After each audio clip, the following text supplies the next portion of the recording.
Have you ever looked up at the night sky and felt this deep, almost magnetic pull?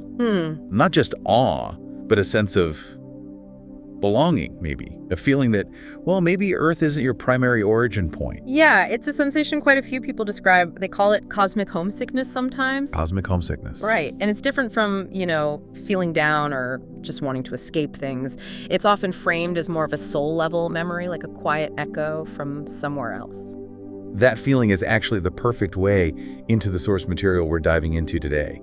It talks about a concept that really speaks directly to that longing, starseeds. Exactly. The core idea presented in these sources is that starseeds are souls, essentially, who originated from other star systems. Okay. Systems described in the material as being sort of high frequency. Yeah. And these souls chose, or volunteered is the word often used, to incarnate here on Earth. Right, volunteered. Okay, let's really unpack this then. Our mission for this deep dive is to take that source material you brought and, pull out the key ideas. We want to understand this concept from its perspective. What the sources say starseeds are, where they supposedly come from, the traits they're said to have, the challenges, and, crucially, their described purpose for being here. Yeah, and the material really emphasizes that these aren't just random souls from, out there. Right. They're linked to specific cosmic locations, places often characterized by, let's say, a higher vibrational frequency or maybe a more advanced spiritual evolution, according to the sources. And the sources name names, don't they? Like the Pleiades, Arcturus, Sirius. Yes, Andromeda is another one mentioned often, among others. These are presented as common points of origin. Okay. And across these different origins, does the material identify like shared characteristics, things they have in common? It does, yeah. Starseeds are often described as carrying a kind of innate ancient wisdom, also being deeply sensitive to energy, to emotions, both their own and others, and possessing this strong, sometimes almost illogical sense of mission, like they know they're here for something, even if they can't initially say what, often from a young age. This is where it gets really interesting, I think. The sources go into specific lineages, suggesting the origin point influences certain traits. Should we start with the Pleiadians? Sure. The material places their origin in the Pleiades cluster, the Seven Sisters, visually. But 444 light years away, roughly. Right. And souls from there are depicted as being highly evolved emotionally and spiritually.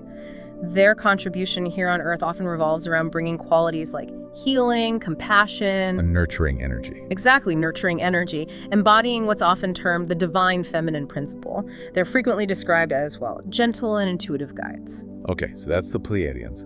Then moving from that nurturing energy, the sources also talk quite a bit about Arcturian starseeds. They're often called one of the most spiritually advanced civilizations within this framework. That's the description, yeah.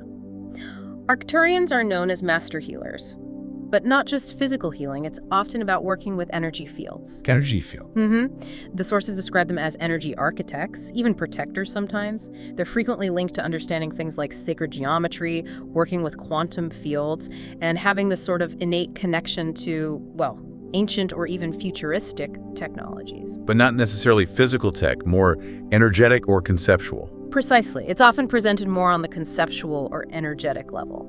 Got it. And then there are the Sirian Starseeds. The source material makes some really fascinating connections for this group, especially to Earth's ancient history. It absolutely does. The Sirius star system, particularly Sirius A and B, gets heavily linked in these sources to narratives around ancient Egypt, for instance. Right, I saw that. And Atlantis. Atlantis, yes. And even the wisdom keepers of the Dogon tribe in Africa.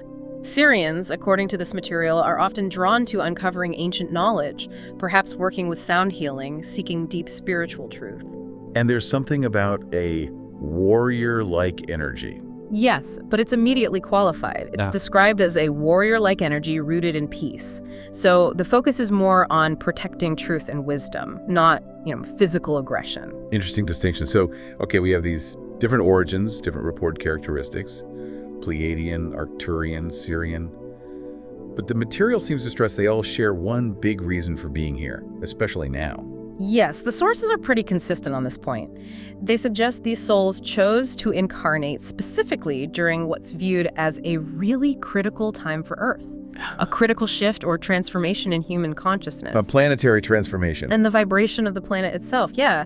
It's described as a collective awakening process, moving Earth and humanity from a consciousness that's well, maybe dominated by fear. Towards One centered more in the heart, based on love, higher awareness, that kind of thing. And the Starseeds are supposedly here to assist this process, sometimes just by their presence alone. just by being here. That's part of the idea, yes. But there's a catch.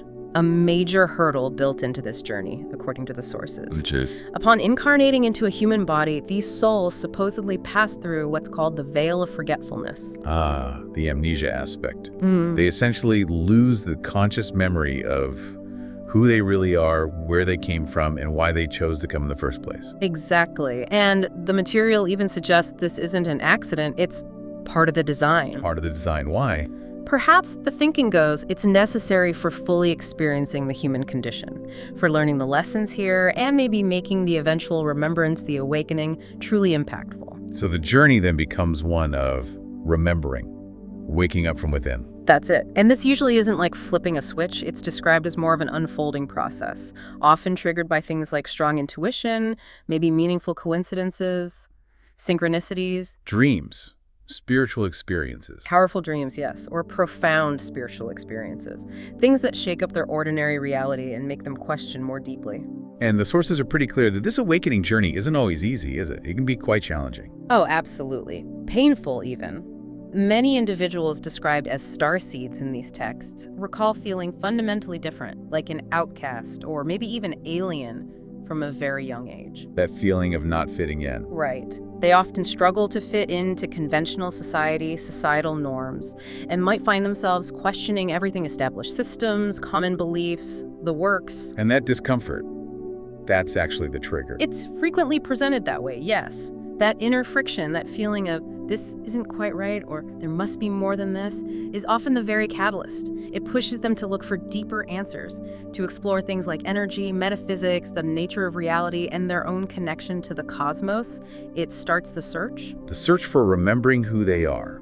And as that memory starts to return, bit by bit maybe, the person begins to consciously step into their purpose. Exactly. That initial vague longing or sense of mission starts to crystallize.